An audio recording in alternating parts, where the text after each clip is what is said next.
Assalamualaikum warahmatullahi wabarakatuh. Waalaikumsalam Waalaikumsalam warahmatullahi Waalaikumsalam warahmatullahi warahmatullahi Waalaikumsalam wabarakatuh. warahmatullahi wabarakatuh. Baik, untuk semua pada sesi ini saya minta tolong untuk dinyalakan kameranya. Saya record ya untuk sesi ini. Jadi nanti mahasiswa bisa belajar secara mandiri. Bisa nanti saya sematkan di link e-learning di Sina. Pada pertemuan kuliah riset pemasaran, kita akan belajar pengenalan riset digital di bidang pemasaran. Sebelumnya saya sampaikan bahwa materi ini adalah bagian dari RPS dan materi-materi yang saya sampaikan ini, baik RPS maupun materi-materi kuliah ini sudah tersematkan di Sina ya di bagian e-learning. Jadi mahasiswa bisa mendownload. Nah, ini adalah RPS, rencana pembelajaran semester. Pembelajaran kita ini dalam satu semester marketing riset ada 16 pertemuan. 16 pertemuan diantaranya 2 ini adalah untuk ujian yang terdiri atas UTS ya pada pertemuan 8 dan UAS pada pertemuan ke-16. Nah, pertemuan 1 ini sudah tersistem atau sudah diklasifikasikan materi-materi apa saja yang akan disampaikan. Ini menjadi struktur atau rule sebagai target dari pembelajaran marketing riset ke depannya. Pada pertemuan pertama sudah kita bahas ya, yaitu kita belajar tentang pengenalan riset pemasaran, kemudian pada pertemuan kedua, pengenalan riset digital dalam bidang pemasaran, pertemuan ketiga, metode penelitian dalam pemasaran, keempat, metode penelitian dalam pemasaran masih dalam satu pembahasan, namun berbeda sub pembahasannya. Kemudian pertemuan kelima, ya kita akan belajar tentang perumusan masalah penelitian, perumusan hipotesis, kemudian menyusun proposal, dan seterusnya. Ya, nanti dibaca masing-masing. Ini targetnya. Kita lanjut ke materi. Ini adalah aturan mainnya ya. Jadi teman-teman atau mahasiswa fokus dalam setiap sesi perkuliahan. Ya, handphonenya yang sekiranya bisa mengganggu aktivitas, silakan di silent atau dimatikan. Kita coba untuk tepat waktu. Silakan mahasiswa untuk bertanya aktif. Kalau kurang jelas ya jangan malu-malu tanya. Kalau malu misalnya seperti itu, alternatifnya adalah dengan chat. Kemudian kita kuliah dengan santai saja, nggak usah panik, nggak usah sepaneng. Pada pertemuan kali ini kita akan belajar ya tentang definisi dan konsep dasar riset digital, kemudian peran riset digital dalam era digital, selanjutnya adalah perkembangan teknologi pendukung riset digital. Ini kita akan belajar 3 pembahasan ini. Tidak usah banyak-banyak, yang penting mahasiswa fokus mengerti dan memahami. Setelah itu nanti kita tutup dengan tugas-tugas ya. Pengertian riset digital. Riset digital adalah pendekatan riset yang menggunakan teknologi digital sebagai alat untuk mengumpulkan, mengelola, menganalisis, dan menyajikan data dan informasi. Jadi dengan teknologi digital, kita bisa mencari data dari informasi yang kita butuhkan. Jadi kalau mahasiswa belajar riset pemasaran, maka bagaimana kita bisa mendapatkan data, ya, kemudian mengumpulkan data, mengelola data, kemudian dianalisis, ketemulah informasi. Nah, informasi itulah yang nanti kita bisa gunakan untuk bisa memberikan solusi pada permasalahan-permasalahan di perusahaan. Jadi nanti misalnya kalian kalau bekerja di perusahaan, ya, bagaimana kalian memposisikan ketika memberikan solusi pada setiap permasalahan perusahaan, maka kalian bicaranya ya berdasarkan data. Ini kalau memberikan solusi tanpa data itu seperti ibarat orang buta, ya. Orang buta itu bisa jalan, nggak bisa melihat, nabrak-nabrak gitu loh. Ini kalau solusi tanpa data.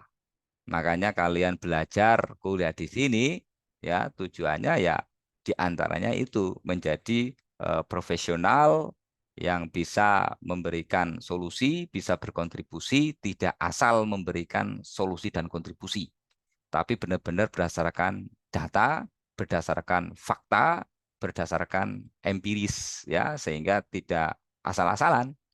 Nah, riset digital ini adalah merupakan salah satu pendukung, salah satu ya. Jadi salah satu pendukung di antara pendukung-pendukung yang lain ya untuk bisa mengumpulkan informasi. Kita sudah mulai beralih ke digital karena teknologi sekarang sudah bertumbuh luar biasa sekali. Jadi kita dengan digitalisasi akan dimudahkan. Selain mudah juga dari sisi biaya murah dan efektif, efisien. Nah, riset digital ini bisa mencakup berbagai jenis riset, mulai dari ilmu sosial, kemudian ilmu sains, ya, yang bergantung pada teknologi digital. Nanti akan saya contohkan ya beberapa teknologi digital yang bisa membantu untuk mendapatkan data dan informasi. Digitalisasi data ini merujuk pada konversi data dari bentuk fisik seperti dokumen, cetak, gambar, atau rekaman audio ini menjadi format digital yang dapat disimpan, diakses, dan dianalisis menggunakan komputer. Contohnya gini, kita bisa menanyakan kepada seseorang yang sekiranya tahu informasi itu. Tanyakan informasi secara mendalam. Silakan bertanya sedalam-dalamnya, gali segali-galinya. Ya, itu riset kualitatif. Nah, dari data kualitatif itu nanti rekaman-rekamannya atau resum-resumnya nanti bisa diolah ya menggunakan teknologi, menggunakan software tertentu. Misalnya menggunakan NVivo. Program NVivo udah pernah tahu belum? Belum, Pak. Oh, belum. Ya. Nah, NVivo itu salah satu program, salah satu software yang bisa membantu kita dalam mengolah data, khususnya ya untuk memvisualisasi dari informasi-informasi yang didapatkan dalam bentuk interview. Tuh, itu NVivo itu salah satu teknologi digital. Riset itu semakin enak, semakin ke depan semakin nyaman. Kalau dulu riset data diolah secara manual ya dengan kalkulator ya. Namun karena perkembangan teknologi sudah semakin hebat, ketika kita masukkan data maka sudah otomatis. Makanya mahasiswa nggak usah bingung nanti ketika mau riset ya. Wah, saya mau riset yang pengembangan modelnya agak unik katakanlah. Yuk silakan saja. Ya, jangan hanya terpaku pada 3 variabel independen, 1 variabel dependen, regresi berganda. Karena saking takutnya ketika melakukan pengembangan model. Nggak usah bingung, ya, nggak usah khawatir. Nanti ketika mahasiswa mengerjakan proyek-proyek riset ya pada mata kuliah ini, ketika mahasiswa kebingungan, nanti bisa konsul atau menanyakan ke saya, atau nanti kita bahas ya dalam perkuliahan. Riset ya dibantu atau didukung menggunakan teknologi digital sehingga akan mempermudah kita di dalam mendapatkan data, mempermudah di dalam mengolah data dengan akurasi yang tinggi, kemudian kita pun akan mudah di dalam melakukan penyimpanan-penyimpanan data riset, kemudian menganalisis data yang sudah kita dapatkan, baik dalam bentuk analisis statistik deskriptif atau gambaran dari data yang kita peroleh, ataupun analisis statistik inferensial. Ya, siapa yang tahu analisis statistik deskriptif? Nur Fitria? Ada yang tahu nggak? Iya, Ayo. Pak. Nah, siapa yang tahu? Coba saya pingin coba setaunya, sebisanya. Analisis deskriptif itu bukannya itu, Pak, ya, apa namanya? eh Kayak kita ngumpulin data-data yang sebenarnya gitu, Pak. Terus nanti kita susun. Iya, ya itu salah satu statistik deskriptif, mempermudah di dalam kita menginterpretasi data yang kita dapatkan. Jadi hanya menggambarkan data saja ya, tetapi tidak mampu memberikan simpulan. Simpulan itu misalnya gini, dari data audien yang didapatkan, mana data yang menunjukkan data variabel ini apakah memiliki pengaruh terhadap variabel lain atau tidak. Itu namanya inferensial. dan pengerjaannya menggunakan statistik inferensial. Nah, statistik inferensial kita bisa menggunakan software yang tadi saya sampaikan, menggunakan teknologi digital. Bisa menggunakan SPSS program, bisa menggunakan Smart PLS program, atau menggunakan program-program yang lain seperti Amos, Lisrel, Stata, eViews, dan sebagainya. Ini untuk bisa mendapatkan simpulan dari hubungan antara variabel-variabel yang kita riset, apakah berpengaruh atau tidak. Silakan kalau ada pertanyaan. Oke, saya lanjutkan. Nah, contohnya menggunakan digital research. Oke, terlihat ya. Kita menggunakan informasi dengan digital. Jadi nanti bisa mahasiswa praktekkan ketika di akhir sesi ini ada tugas. Dan besok, pas kita ada pertemuan, saya ingin masing-masing mempresentasikan tugas tersebut. Untuk mendapatkan informasi, kita bisa menggunakan Google Trend. Dan kita ketik aja Google Trend. Kita ketik aja Google Trend. Nanti akan muncul. Nah, ini Google Trend ya. Jadi trend.google.com. Ini URL namanya. Ya, URL. Kita klik saja di sini. Nah, ini salah satu contoh kalau kita mau mencari inspirasi atau data sekunder ya pada tema riset yang nanti akan kita riset.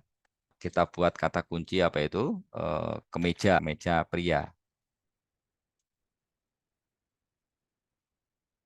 Nah, kemeja pria secara Google Trend ini bisa disetting nih ya. Ini Indonesia, kemudian sehari terakhir pencarian kemeja pria pada sehari terakhir, berarti hari yang lalu ya, 4 Oktober nih kan. Terlihat 4 Oktober kan? Ya, ini seperti ini. Jadi orang mencari biasanya di marketplace ya, eh, seperti ini ya trendingnya. Nah, makanya kita setting bisa dalam setahun ya. Misalnya setahun berarti 12 bulan ya. Kategorinya bisa kita setting ya, semua kategori. Nah, ini kita gunakan penelusuran penelusuran web ya, penelusuran web. Nah, eh misalnya kita mau bisnis. Kita mau bisnis. Kira-kira yang prospek atau yang lagi trending bisnis apa? Kita rubah ya dari kemeja pria kita rubah menjadi minyak wangi. Minyak wangi pria kita bandingkan dengan minyak wangi wanita. Ya, kira-kira prospek bisnisnya, potensi bisnisnya lebih banyak mana yang dicari. Kita enter saja.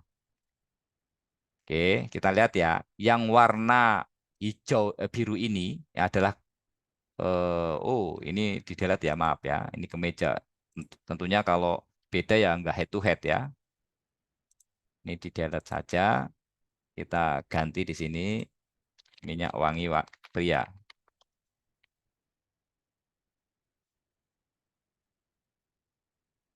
Nah, seperti itu. Kita lihat ya, kalau yang wanita itu warna biru, kalau yang pria ini minyak wangi yang warna merah. Ya, kita bisa lihat mana tren dalam bisnis minyak wangi yang paling banyak dicari. Ya, kita melihat di sini yang warna biru lebih rendah trennya ketimbang merah ya. Jadi pria itu lebih banyak pakai minyak wangi. Ya, lebih banyak mencari minyak wangi pria daripada wanita kan gitu. Nah, ini disimpulkan seperti itu. Kalau mencari tren gimana? Kita bisa tarik garis lurus ke sini nih. Kita lurusnya gimana ini ya? Dari tengah-tengah ini secara linier ya. Nah, ini pada bulan-bulan tertentu ya, pada bulan Maret baik minyak wangi wanita dan pria ini tinggi posisinya ya. Nih pada bulan Maret dan April nih. Maret dan April ya. Betul ya? Maret dan April. Kira-kira kenapa pada bulan ini tinggi? Ayo, ada yang bisa bantu jawab? Mungkin ini ya Pak, bulan April itu lagi ada Idul Fitri, jadi Lebaran pada pakai parfum. Iya, pinter banget. Itu loh maksudnya. Jadi ya kita bisa menggunakan digital research, misalnya menggunakan Google Trend ini salah satunya adalah untuk mendapatkan data pertimbangan, ya. Ini datanya udah ketemu nih. Oh ternyata di bulan Maret dan April lebih tinggi. Lalu kita analisa secara pasar kenapa kok ini lebih tinggi? Tadi disampaikan oleh siapa? Kasya ya? Betul Iya, Kas? Pak. Nah, oleh Kasya. Oh iya, mungkin Maret April ini lebih tinggi. Terus apa dampaknya nanti ke depannya? Dampaknya adalah maka pada tahun yang akan datang, tahun 2024 kita bisa ikut kompetisi ya dalam menjual minyak wangi ini di bulan-bulan yang ada event Hari Raya Idul Fitri. Kita bisa mempersiapkan stoknya, jumlah barangnya, ya tentunya harusnya lebih tinggi, lebih besar ketimbang di bulan-bulan yang penurunan tren. Ya, di bulan apa ini penurunan tren? Di bulan Desember, ya, kemudian ini juga turun ya di bulan Juli, seperti itu. Ini namanya analisa deskriptif. Ya, karena kita melihat dari data ini, kita belum bisa memberikan simpulan secara mendalam. Gitu. Apakah pada event-event Idul Fitri ini memiliki pengaruh besar terhadap penjualan atau tidak? Nah, ini perlu penelitian lebih lanjut ya untuk bisa menyimpulkan berpengaruh secara signifikan atau tidak, ataukah ada pengaruh lain selain bulan Idul Fitri gitu loh. Jadi kalau kita melihat data seperti ini, lalu kita simpulan dari gambaran data, ini menggunakan statistik deskriptif, tapi hanya menyimpulkan dari gambaran data saja, ya tidak lebih dari itu.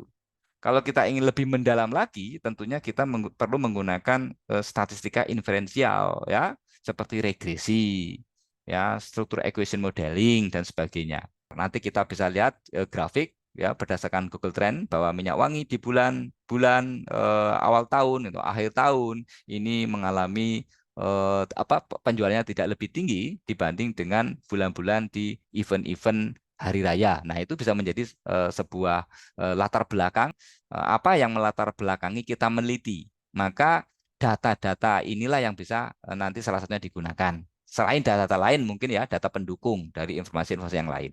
Ini salah satu contoh kita mendapatkan data dengan teknologi digital. Di antaranya seperti itu. Jelas tidak? Kalau jelas ketik jelas, kalau tidak ketik tidak. Ya, ya. Nah, berarti alhamdulillah jelas semua ya. Nah, keren. Ya, berarti informasi saya terdeliver dengan baik meskipun secara online. Tuh ya. Kira-kira enak nggak secara online atau offline? Offline, Pak. Ya terus. Ya, offline, offline. Kenapa Citra pingin offline? Halo Citra, ayo dibuka audionya. Kenapa pingin offline? Biar lebih mudah, Pak, mudah mengerti. Oke, oke, saya senang karena memang saya lebih banyak kuliah itu secara offline. Hanya hari ini aja saya online. Ya, berarti ada antusias. Sekarang contoh saya akan menggunakan cara teman-teman mencari inspirasi model penelitian. Ini perhatikan nih. Inspirasi untuk melakukan riset, langkah pertama ya saat kita memulai riset ya, kita harus tahu dulu permasalahan. Ya, kalau kita mau meliti objek, kita harus tahu dulu permasalahan objek yang akan kita teliti. Misal, ini adalah untuk mencari inspirasi, ya. Alasan TikTok Shop ditutup. Nah, kita bisa di sini nih. TikTok Shop menghormati dan mematuhi peraturan hukum yang berlaku di Indonesia. Dia ditutup. Berarti kenapa alasannya? Nah, teman-teman bisa melihat ya permasalahan-permasalahan lebih mendalam. Kenapa TikTok Shop ditutup? Apakah ada dampak terhadap UKM atau tidak? Oh, UMKM pedagang di Tanah Abang ya mengalami penurunan penjualan, misalnya seperti itu. Sepi. Nah, ini kan masalah. Ya, UMKM Indonesia tidak bisa bersaing mengenai harga produknya ya dengan TikTok Shop marketplace katakanlah seperti itu. Nah, ini kan berarti masalah apa? Permasalahan di UMKM, pedagang kan gitu. Masalahnya apa saja? Kita bisa cari tahu masalahnya apa. Di data, silakan data. Nah, masalah itulah Wah, bagaimana mengantisipasi persaingan e-commerce ya pada pedagang-pedagang atau pada pelaku UMKM di Indonesia. Seperti itu. Apa yang mempengaruhi ya Tanah Abang, pedagang-pedagang di sana sepi pendatang, sepi pengunjung, sepi pembeli. Masalahnya kan di situ.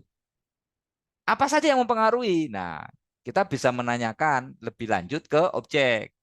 Pak, Bu, pedagang Tanah Abang, kenapa? Menurut Bapak, kenapa kok bisa sepi seperti ini, gitu kan? Oh iya, saya kalah dengan harga e-commerce di Tokshop kan gitu. Ya. Oh, apakah karena harga mempengaruhi, ya, kompetisi harga mempengaruhi terhadap eh, pedagang-pedagang UMKM yang ada di Tanah Abang, sehingga dia mengalami penurunan penjualan. Apa pengaruh atau tidak? Nah, barulah kita buat hipotesa ya atau dugaan sementara. Kita bisa mencari inspirasi dengan bantuan connected paper. Nah, ini ya. Kalian ketik aja connected paper nih, connected paper www.connectedpapers.com gitu kan. Atau ketik aja di Google lah, sembarangan aja connected papers gitu kan. Nanti kan muncul. Kita klik saja sini. Nah, kita coba melihat komparasi penelitian-penelitian sebelumnya yang relevan dengan penelitian kita. Ya, misalnya tadi kita bicara penurunan penjualan ya. Ketik saja kata kuncinya, pengaruh penjualan ya UMKM dengan moderasi misal gitu ya. Oh, kita moderasi itu kata kunci juga ya. Jadi bisa pakai moderasi, pakai mediasi atau intervening enggak apa-apa. Ya, intervening enggak apa-apa. Saya ketik aja mediasi ya. Mediasi sama dengan intervening itu istilah aja ya. Oke. Saya klik build a graph. Klik aja sini. Klik. Kita cari ada nggak kata kunci itu. Bisa saja nggak ada gitu kan. Namanya juga kita mencari informasi. Oh, ternyata ada penelitian itu. Ini ada penelitian, judulnya adalah pengaruh sales promotion terhadap keputusan membeli produk UMKM di Kota Palembang dengan brand image dan brand quality produk sebagai mediasi. Mediasi itu intervening. Ini kalau digambar, ya, kalau digambar, saya copy dulu nih judulnya ya. Saya copy dulu judulnya. Nah, dari penelitian sebelumnya yang kita temukan di connected paper ya, yang di sini ada penelitian dari Evan Elpanso Sulaiman Helmi di tahun 2022. Dia meliti dengan judul pengaruh sales promotion terhadap keputusan membeli produk UMKM di Kota Palembang dengan brand image dan brand quality produk sebagai mediasi. Oke, kalau seperti itu, ini pengaruh promosi. Oh, promosi sudah ada ini, promosi. Oke, promosi sudah ada ya. Oke, gedein. Nah, keren ya, promosinya sudah ada. Kalau gitu, ini ada tambahan terhadap keputusan membeli. Oh, ini keputusan membeli, penurunan penjualan, keputusan membeli. Yuk sama saja sebenarnya ya. Ya, ini penjualannya turun. Kenapa? Karena keputusan membelinya kurang kan gitu kan. Ya boleh ini diganti keputusan membeli atau diganti dengan penjualan saja enggak apa-apa gitu loh. Dengan brand image dan brand quality sebagai mediasi. Berarti ada dua variabel nih. Brand image sama brand quality. Oke, kalau gitu kita gambar di sini. Brand image sama apa? BI sama brand quality ya. Saya singkat BQ ya. Nah, ya kan? Kita tebelin ya. Nah, seperti itu. Jadi promosi ini mempengaruhi penjualan. Wah, kita garis anak panas ini. Mempengaruhi penjualan kan? Aduh, nah mempengaruhi penjualan ya. Ini berkelihatan sih. Nah, ini promosi mempengaruhi penjualan ya, melewati brand image. Nah, tambah lagi anak panas ini. Nah, gitu. Ya, promosi mempengaruhi penjualan melalui brand quality ya. Dari promosi mempengaruhi penjualan berarti sini ya. Brand quality. Nah, gitu loh. Nah, promosi mempengaruhi penjualan ini melalui brand quality. Jadi sebelum promosi itu mempengaruhi penjualan, dia dilalui oleh brand quality. Paham ya? Ada pertanyaan nggak? Ini model penelitian. Yang tadinya begini, gara-gara atau salah satu inspirasi kita menemukan model dari connected paper. Ini, Pak, ini papernya seperti apa sih? Pengen tahu? Oke, klik saja ini, klik saja. Nah, seperti ini. Ya, ini pengaruh sales promotion terhadap keputusan membeli produk UMKM. Wah, kita gedein aja, ya, kita gedein. Nah ini nih, ini penelitiannya nih yang ada bola-bolanya ini nih. El Panso 2022. Oh, saya pengen lihat ini Espanso, ya silakan aja dilihat papernya seperti apa. Ya kalian klik aja ini nih, klik saja ya, klik. Nah, maka kalian bisa baca ini. Bisa kita buka coba ya. Mudah-mudahan sih bisa dibuka gitu kan. Jadi pengaruh promotion terhadap keputusan membeli produk UMKM di Kota Palembang dengan brand image dan brand quality produk sebagai mediasi. Doi-nya ini ya, ini PDF-nya, klik saja. Nah, inilah artikelnya. Pengaruh sales promotion terhadap keputusan membeli produk UMKM di Kota Palembang dengan brand image dan brand quality produk sebagai mediasi. Nah, modelnya seperti ini ya. Jadi sales promotion ke sini, brand image ke sini, ini modelnya ya. Nah, ini hipotesanya dan sebagainya. Tentu kalian sudah pelajari pada saat metode penelitian. Silakan jika ada pertanyaan. Pak, saya mau izin bertanya. Silakan, Kasya. Untuk bisa nemu yang untuk mediasinya ini tuh faktornya apa ya Pak? Maksudnya yang bisa dijadikan sebagai mediasinya gitu. Iya, baik. Terima kasih pertanyaannya. Hebat. Jadi begini, Kasya namanya ya. Dari mana faktor mediasi? Kembali lagi, ketika kita menata mediasi, ya, kita bermainnya ada dua, yaitu logika berpikir atau common sense dan kajian teori. Itu dasarnya. Brand quality, kualitas brand ini dibentuk oleh apa, Mbak Kasya? Bisa meningkatkan brand kualitasnya. Jadi branding merek kualitas ini loh, kualitasnya bagus loh dan sebagainya. Ini dengan cara apa untuk meningkatkan sebuah branding seperti itu? Bahwa merek saya berkualitas. Dengan cara apa, Mbak? Dipengaruhi oleh apa? Promosi. Promosi.